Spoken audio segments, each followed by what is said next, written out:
Yeah, baby, it's Power 105.1 New York's hip hop and R&B. Honey German, and we are sitting down with someone who's doing a lot, someone who I researched and amazed me. You guys know I want to give back, and I'm having a tough time, so I'm using the microphone as a way to give back. Please introduce yourself. So my name is Anthony Delgado. Okay. And I've been a serial entrepreneur, marketer, and software developer for the last 10 years. And then when Hurricane Maria struck the island of Puerto Rico, I found a problem that was bigger than myself. Okay. And are you born and raised there, or what's your background? So I was born and raised here in New York. Okay. And I used to go to Puerto Rico every summer as a kid until Parents my are Puerto grandfather. Rican? Yeah. Okay. Until my grandfather passed away. And then I kind of lost touch, right? There's a lot of New Yorkers out here in New York that you lose touch. Yeah, like you I do. know Puerto Ricans that's never even been there. Mm-hmm. And so for me, when I hear the coquille, it kind of reminds me of my childhood because I've been there in the summertime. Can I tell you one thing real quick? Sure, go I've ahead. always wanted to bring a cookie back with me, and they tell me it'll die if I bring They it. say it dies, but I have a plug in the Bronx who's actually breeding them. I swear to God, out. because the old grandmas, they like the sound. I love the sound, and Yeah, I'm not they an love old the grandma. sound. Listen, I'm not even Puerto Rican, and I love the sound. But continue. I didn't mean to throw you off. Nah, you're good.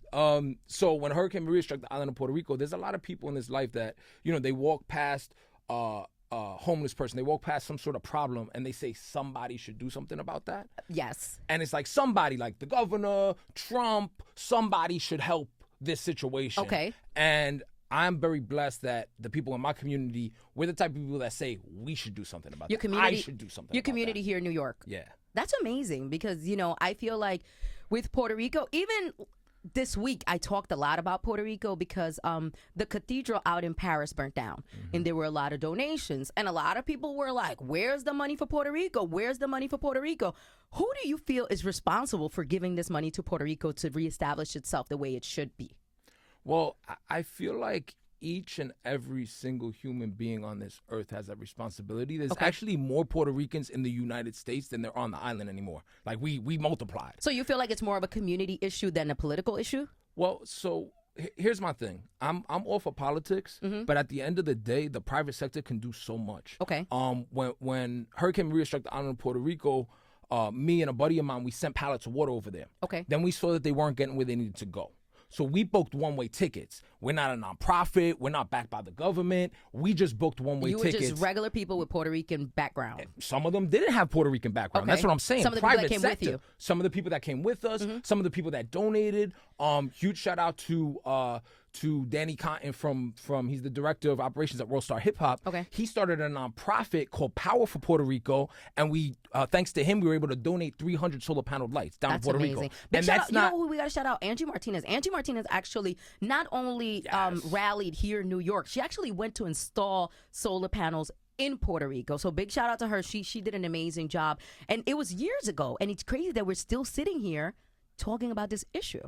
Well, yeah, so it was about 6 months that had gone by, and still 50% of the island didn't have electricity. I remember that. And it's actually the biggest blackout in United States history and the second biggest blackout in the whole world. Wow. The only place that has worse electricity is India, which is like one of the worst third world countries, right?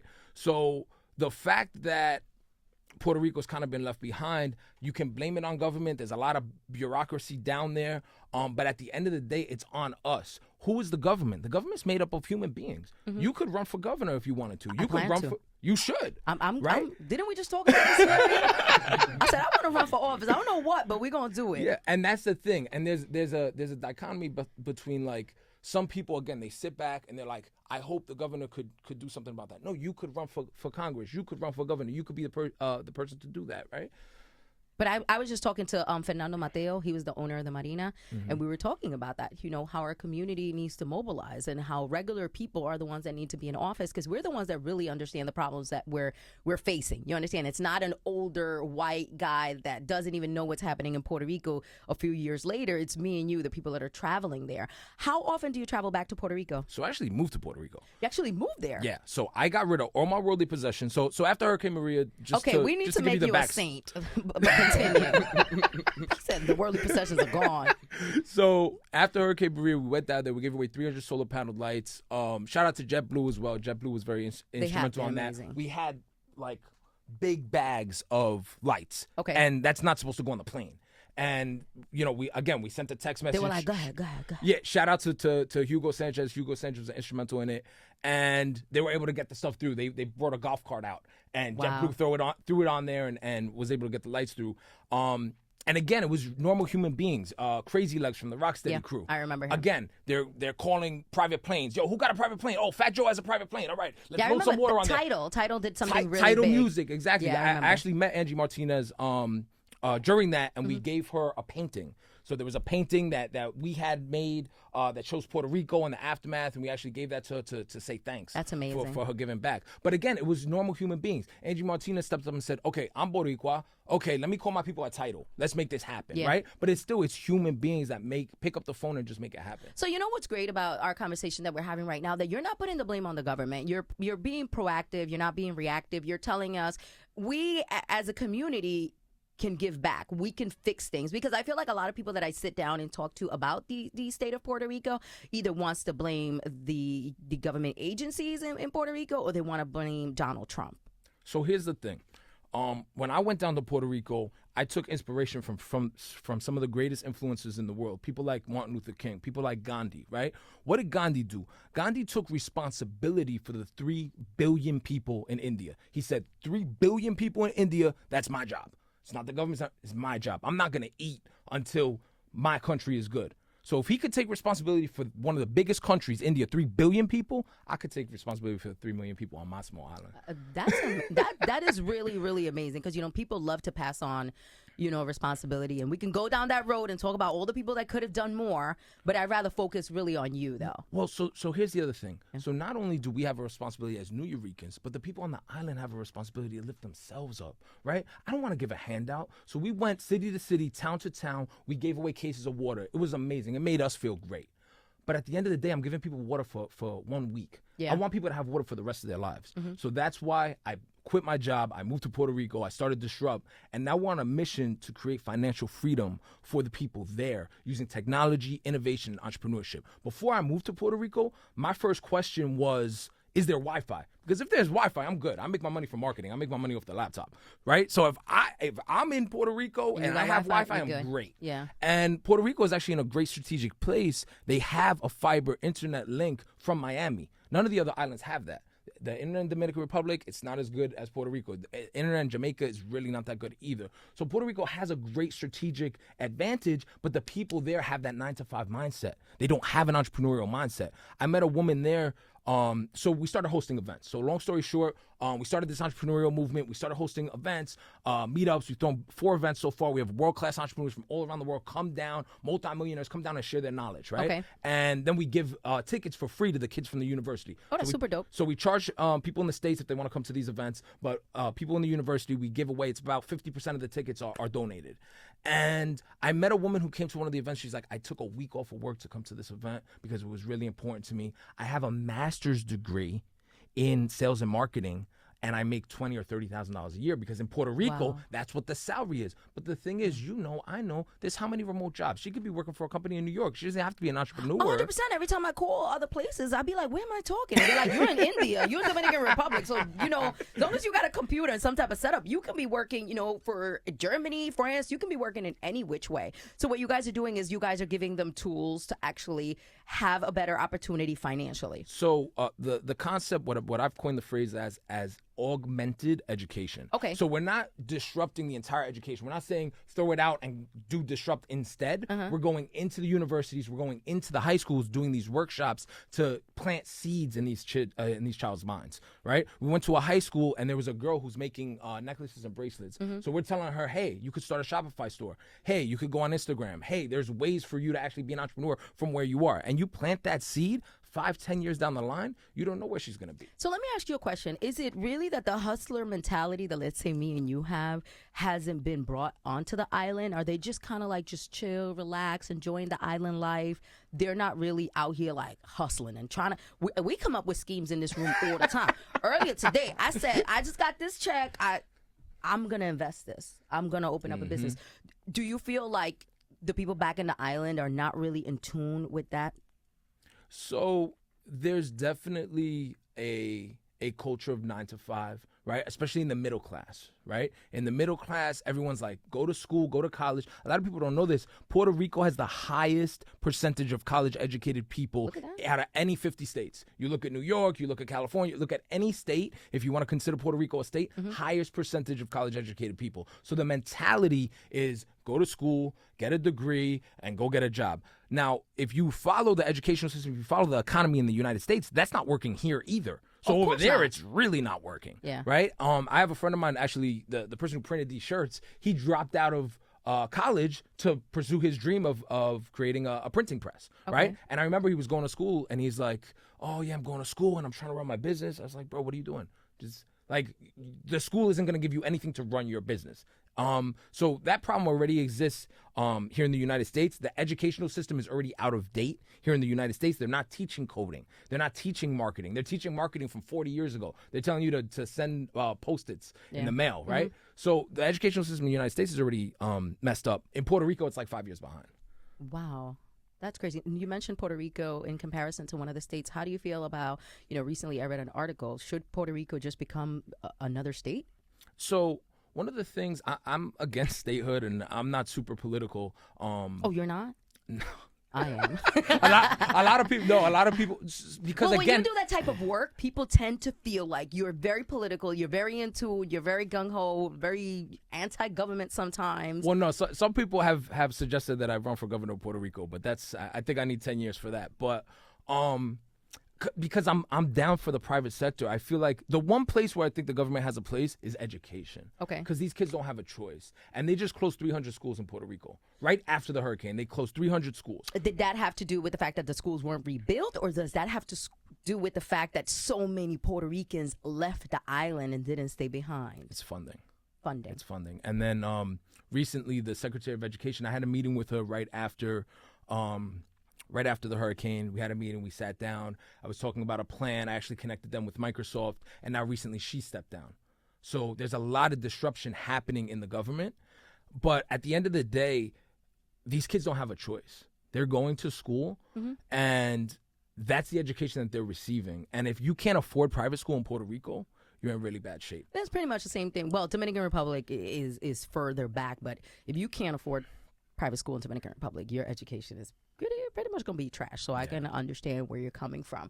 So talk to me a little bit more about Disrupt Puerto Rico.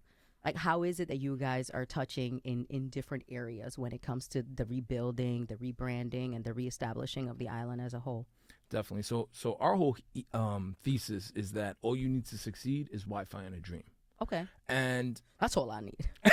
Right? So if you look at, everyone has hardships. Everyone has hardships. Well, yeah. Their own thing, whatever that is. I'm a woman, I'm Latino, I live on an island, da-da-da. My ancestors, they had to immigrate to Puerto Rico, from Puerto Rico to New York, 1,600 miles over water. Because I thought you were going to say the 1600s. I'm like, Jesus Christ. Conquistador for real. For real. But no, so all that water used to separate you from commerce. Now, if you live in Puerto Rico, you can do business with the whole world. 100%. You're not limited. You can do business with Europe, with New York, with Chicago. You can be on the phone. So our job is to really show the people that are there the opportunities that are there. Because there are a lot of opportunities. People are moving to Puerto Rico. In comparison with a lot of other Caribbean islands, you guys have a lot of opportunity from the Wi-Fi, from the government, from having citizenship. Just the fact that a Puerto Rican person can travel with a blue passport is a huge leg up on a lot of other Caribbean countries. So the fact that you're going over there to wake up their, the little hustler senses and let them know everything that they have available and how much better they have it than a lot of other Caribbean islands is absolutely amazing, because I feel like sometimes you just have to wake people up. Yeah, no, absolutely. And disrupt them. So the last event we did is called Disrupt Yourself. Yeah. Because we want to disrupt your mindset. I can show you marketing. I can show you how to do a Shopify store. I can show you all of these things. But if your mindset is that you need someone else's permission to be successful, it's not going to matter. That's a good one. Because I kind of like want to do a lot of different things. And I hear it and I meet people, and then I just kind of like fall back a little bit. And I understand the concept of disrupting yourself, of like, okay, you can do this. Like I say all the time, I want to run for public office. I want to do something very local. And then when the person leaves or when the politician is no longer in sight, I'm like, yeah, well, maybe I won't. or I can't because of this, or I can't because of that. A lot of excuses. A lot of negative self-talk. Now, can I ask you a personal question? Sure. How has your family life, your personal life been affected by this? Did you pretty much have to shut that down? Like, guys, I'm not available anymore. I can't date or wife, kids. You guys are on the back burner for now. Because this is like something that you're doing that is super selfless. Like, do you have a life? Yeah. Or is this your life? No, this is my life for sure. I mean, I'm going after something that's bigger than myself. So absolutely, there were sacrifices. I mean, I moved to Puerto Rico, and I told you I was there when I was a kid, but I didn't know the island. You don't. I had to learn. I had to learn. Now I'm like an expert. I'm telling everybody, come down. But no, I had to learn, and it was very disruptive. I got rid of all my worldly possessions. Listen, my life in New York was good. It would have been easy for me to stay here. Yeah. I had my career. I was working at a technology accelerator, had a salary. Things were very good here. stable. You could have just easily done what a lot of people did. Someone else will take care of it, or is there a link where I can donate something? Yeah, can I send $10, whatever? And I took it amongst myself to say, no, I'm going to be the change that I want to see in the universe. And I not only am I going to be the change, but I want to inspire other people. So it was crazy. We went down. It was 4 or 5 people. We created a documentary. Shout out to Supermanny. I met my co-founder an hour before the plane there. Wow. An hour before the plane there. He DM'd me, hey, I'm a videographer. I create content. I replied, will you come to Puerto Rico in 24 hours because we're going, right? I hadn't announced that I was going down there. And again, so it's inspiring the greatness in other people and enabling the leaders among us. The leaders in our community, they're going to come from our community. We have to stop looking up. We have to stop asking permission. That's the number one thing that I see in Puerto Rico. There's too much asking for permission. There was so much water. There were so much supplies in the ports. Can I ask you a and question? They weren't giving it out. Yeah. What was that about? Why was so much stuff sent to Puerto Rico and it either got ruined, it never got distributed? Like, where was the disconnect at? Because we mobilized. I remember it was all about Puerto Rico for a long time. And there was a lot of water collected. There was a lot of supplies. There was a lot of stuff being sent over there. And then it was just like, oh, this stuff got damaged. None of this stuff. What happened there? There was bureaucracy. And, you know, it goes back to don't ask permission, ask forgiveness. So in Puerto Rico, their mindset is still 20 years ago, and they think they have to ask permission for every single thing. They're scared to break rules. And when you... Government rules? Whatever rules are in their head. It's not even government rules. Got it. Who Okay. knows if there were rules? Like, there is the trade embargo, so there were ships. And I remember that, yeah. But, like, break the rule. Yeah. Like, this is a national disaster. We got to survive. We have to survive, break the rule. Yeah. There was literally people in the government, I'm not going to call any names out, but there were people in the government that were like, oh, yeah, no, we don't have paperwork for the water. We're not going to distribute it. Paperwork for the water? And the water went bad. I remember. The water went bad. It was sitting in the sun. The plastic melts. Now you can't drink that water. We all know that. I leave a bottle of water in the car one day, and I'm like, I might die if I touch that water. So I can only imagine how much water was lost. Now, where is Puerto Rico right now in the state of rebuilding, and where are they as far as, like, making a comeback, per se? So one of the second biggest drivers of the economy there is the tourism industry. Yes. And so a lot of the problems that happened in Puerto Rico, they were there already, like economically. As far as rebuilding the infrastructure, we're at 99% power. So you can go there as a tourist. You can go have an amazing time. I went there recently. I went there I had a recently. really good time. I went in December. Yeah. Like around Christmas time. And, you know, I felt like I needed to go back. I'm like, you know, it's crazy how it's like if we start, I'm a traveler. Like, I love traveling. I'm like, if we join forces, like just a bunch of influencers, travel to Puerto Rico, I feel like that would help a lot. But Definitely. How is tourism now? Yeah, so tourism is definitely on an upswing, and the whole island is really on a renaissance, right? So there's a neighborhood there called Calle Loíza, and it almost feels like Williamsburg, Brooklyn. There's new restaurants that are opening up, dope. speakeasies. There's a freaking Irish pub in the middle of Puerto Rico. And all of these establishments are in the last year since the hurricane. There's money that came in, That's insurance amazing. money. Yeah. And then there's also people like myself from all around the world that came and moved down there. It's like, oh, this is a great opportunity. I'm going to buy real estate. It's a great opportunity to start a new business. And it also shed light, and it gave media attention. I wrote an article in Forbes, top reasons why I'm moving to Puerto Rico. And I actually wrote the article before I moved. Have you ever heard the expression burn the ships? No. Okay, so burn the ships. It's a story where there's a war, and there's ships, and they're taking over an island, and not Puerto Rico. And the general burns the ships so that the guys that are fighting look back, and there's no turning back. So that's what I had to do to myself. Got So I it. submitted the article to Forbes, and literally the first line is, "Bye, Mom, I'm moving to Puerto Rico, and here's the top 10 reasons why." So if that article gets published, it takes 3 weeks for it to get published. If that article gets published and I'm still in New York, I'm going to feel kind of stupid. Yeah, there's no turning back. Yeah. You got to do it. At that point, you got to do it. But so if you read the article, it goes through some of the reasons why people are moving down there. And there are people from all around the world that are moving there. Gringos. People from... You making me want to move there. Well, there's no taxes. Oh. You know that, right? Oh, you know I lose half of my salary in taxes, right? I practically gonna get paid after I get taxed. So there's 2 laws down there, Act 20 and Act 22. And if you move down there and you set up a company, you pay 0% capital gains and 4% corporate tax. So there's entrepreneurs, multimillionaires from all around the world that are moving down there to take advantage from the opportunities. Yeah. And then simultaneously, people from the island are leaving. There was almost, I think, 500,000 people that exited, that went to like the Florida, Great New Migration. York. Yeah. It was a lot of people that left, and a lot of people haven't came back. So there's a mentality that you have to leave the island for opportunity. And, our whole ethos is that you don't. It's to show people you can stay. Shout out to Brain High. They're the first tech company in Puerto Rico. They went through an accelerator program called Parallel 18. They got $40,000 in funding from Parallel, and then they went to Silicon Valley and they went into Y Combinator and they got $100,000 in funding. Wow. And not only when I heard they went to Silicon Valley to California, it was like a double-edged sword. I was like, good, Puerto Rico's winning, but then damn, they left the island. Yeah, what if they stay? Yeah. So they only went through the program, they got their money, they got their education, they came back, and not only did they come back, they brought an engineer from Puerto Rico that moved to California that was working at Airbnb, and they brought him back to the island. And they stole him. They hired him, and they stole him, they gave him some equity, and they brought him back. So one of the problems right now is we're not exporting our ideas. We're not creating startups in Puerto Rico as much. We're exporting our smartest people. So there's a school, it's called Maya West. It's like the MIT of the Caribbean. There's brilliant engineers, there's brilliant marketers that are learning there, but then they get a job in Silicon Valley or New York and they leave. So now the money leaves them. out of the economy. So our mission is to help foster the existing tech ecosystem there. And here's the thing. When I went to Puerto Rico, I was naive. I was like Christopher Columbus. I thought I discovered something. Yeah. Right? I was like, I'm going to bring technology to Puerto Rico. I'm going to bring entrepreneurship. The truth was, there was a huge ecosystem already there. Piloto 151 is the first co-working space. They're like a WeWork down there. Okay. They have 3 locations working on their 4th, and they created a huge tech ecosystem 5 years before I ever arrived. Again, Parallel 18, there's the Science Trust that has a $2 billion fund to fund startups in Puerto Rico. And what they do is they actually fund, half of the companies are local, and then half of the companies are from around the world.